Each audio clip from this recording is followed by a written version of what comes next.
किसी शहर के रेलवे स्टेशन पर एक भिखारी रहता था।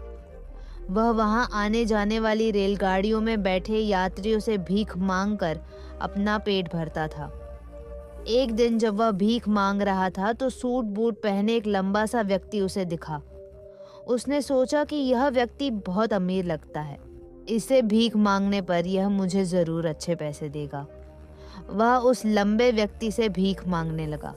भिखारी को देखकर उस लंबे व्यक्ति ने कहा, तुम हमेशा मांगते ही रहते हो, क्या कभी किसी को कुछ देते भी हो?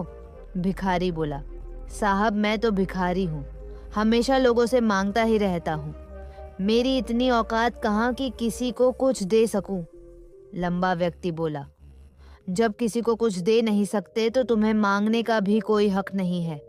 मैं एक व्यापारी हूँ और लेन देन में ही विश्वास करता हूँ।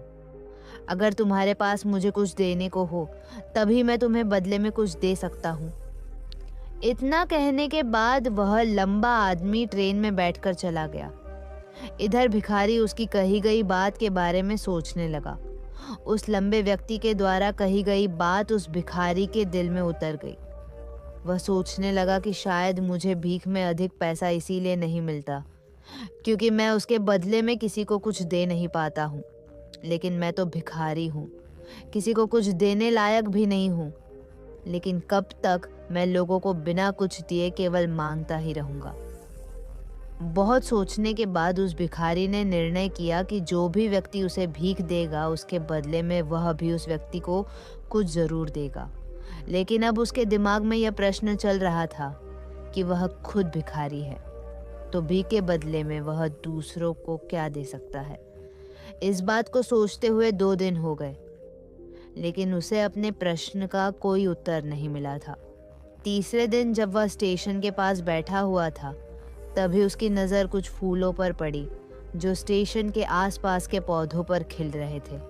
उसने सोचा, क्यों ना मैं लोगों को भीख के बदले कुछ फूल दे दिया करूं। उसको अपना यह विचार अच्छा लगा और उसने वहां से कुछ फूल तोड़ लिए। अब वह ट्रेन में भीख मांगने पहुंचा। अब जब भी कोई उसे भीख देता तो उसके बदले में वह भीख देने वाले को कुछ फूल दे देता। उन फूलों को लोग खुश होकर अपने पास रख लेते थे। अब भिखारी रोज फूल तोड़ता और भीख के बदले में उन फूलों को लोगों में बांट देता था। कुछ ही दिनों में उसने महसूस किया कि अब उसे बहुत अधिक लोग भीख देने लगे हैं।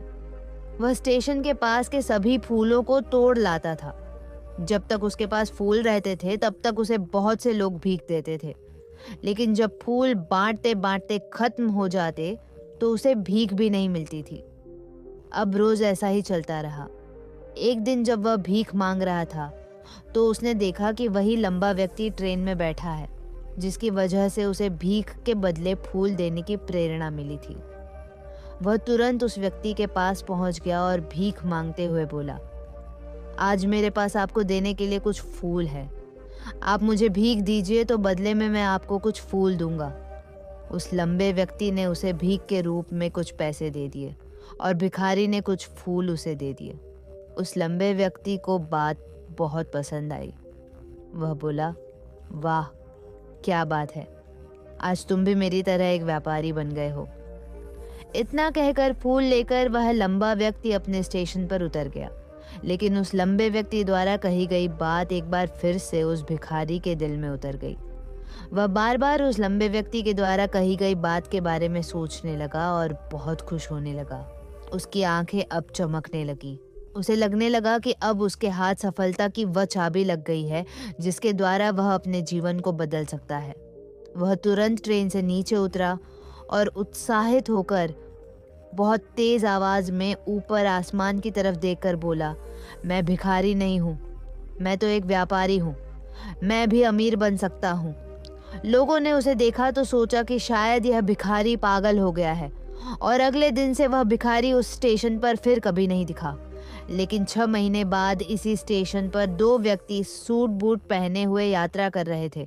दोनों ने एक दूसरे को देखा तो उनमें से एक ने दूसरे से हाथ मिलाया और कहा, क्या आपने मुझे पहचाना? दूसरा व्यक्ति बोला, नहीं, क्योंकि मेरे हिसाब से हम लोग पहली बार मिल रहे हैं। पहला व्यक्ति बोला, नहीं, आप याद कीजिए, हम पहली बार नहीं बल्कि तीसरी बार मिल रहे हैं। दूसरा व्यक्ति बोला, मुझे याद नहीं, वैसे हम पहले 2 बार कब में थे। अब पहला व्यक्ति मुस्कुराया और बोला, हम पहले भी 2 बार इसी ट्रेन में मिले थे। मैं वही भिखारी हूँ जिसको आपने पहली मुलाकात में बताया कि मुझे जीवन में क्या करना चाहिए, और दूसरी मुलाकात में बताया कि मैं वास्तव में कौन हूँ। दूसरा व्यक्ति मुस्कुराया और अचंभित होते हुए बोला, ओ याद आया, तुम वही भिखारी हो जिसे मैंने एक बार भीख देने से मना कर दिया था और दूसरी बार मैंने तुमसे कुछ फूल खरीदे थे। लेकिन आज तुम यह सूट बूट में कहाँ जा रहे हो और आजकल क्या कर रहे हो? तब पहला व्यक्ति बोला, हाँ, मैं वही भिखारी हूँ, लेकिन आज मैं फूलों का एक बहुत बड़ा व्यापारी हूँ और इसी व्यापार के काम से ही दूसरे शहर जा रहा हूँ। कुछ देर रुकने के बाद वह फिर बोला, आपने मुझे पहली मुलाकात में प्रकृति का वह नियम बताया था जिसके अनुसार हमें तभी कुछ मिलता है जब हम कुछ देते हैं। लेन देन का यह नियम वास्तव में काम करता है। मैंने यह बहुत अच्छी तरह महसूस किया है, लेकिन मैं खुद को हमेशा भिखारी ही समझता रहा। इससे ऊपर उठकर मैंने कभी सोचा ही नहीं, और जब आपसे मेरी दूसरी मुलाकात हुई तब आपने मुझे बताया कि मैं एक व्यापारी बन चुका हूँ। अब मैं समझ चुका था कि मैं वास्तव में एक भिखारी नहीं बल्कि व्यापारी बन चुका हूँ। मैंने समझ लिया था कि लोग मुझे इतनी भीख क्यों दे रहे हैं, क्योंकि वह मुझे भीख नहीं दे रहे थे बल्कि उन फूलों का मूल्य चुका रहे थे। सभी लोग मेरे फूल खरीद रहे थे क्योंकि इससे सस्ते फूल उन्हें कहाँ मिलते। मैं लोगों की नज़रों में एक छोटा व्यापारी था, लेकिन मैं अपनी नज़रों में एक भिखारी ही था। आपके बताने पर मुझे समझ आ गया कि मैं एक छोटा व्यापारी हूँ। मैंने ट्रेन में फूल बांटने से जो पैसे इकट्ठे किए थे उनसे बहुत से फूल खरीदे और फूलों का व्यापारी बन गया। यहाँ के लोगों को फूल बहुत पसंद है और उनकी इसी पसंद ने मुझे आज फूलों का बहुत बड़ा व्यापारी बना दिया। दोनों व्यापारी अब खुश थे और स्टेशन आने पर साथ उतरे और अपने अपने व्यापार की बात करते हुए आगे बढ़ गए। दोस्तों, इस कहानी से हमें बहुत कुछ सीखने को मिलता है। कहानी में लंबा व्यापारी गिव एंड टेक के नियम को बहुत अच्छी तरह जानता था। दुनिया के सभी बड़े व्यापारी इसी जीवन के नियम का उपयोग करके सफल हुए हैं। इस फार्मूले को उसने भिखारी को भी बताया। भिखारी ने इस प्राकृत नियम को अपना लिया और इसका असर उसके जीवन में साफ दिखाई देने लगा। उसने अपनी सोच बदली और उसकी जिंदगी बदल गई। यह कहानी हमें बताती है कि हम यदि अपनी सोच बदल लें तो कुछ भी हासिल किया जा सकता है। यदि हम खुद को छोटा समझते रहेंगे तो हम हमेशा छोटे ही बने रहेंगे।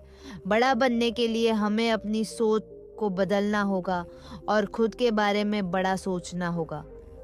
कहानी का सार यह है कि सफलता आपकी सोच में छुपी होती है। खुद का आत्मसम्मान जगाए, अपनी सोच को बड़ा बनाइए और देखिए कैसे आप सफलता के शिखर पर पहुंच जाते हैं।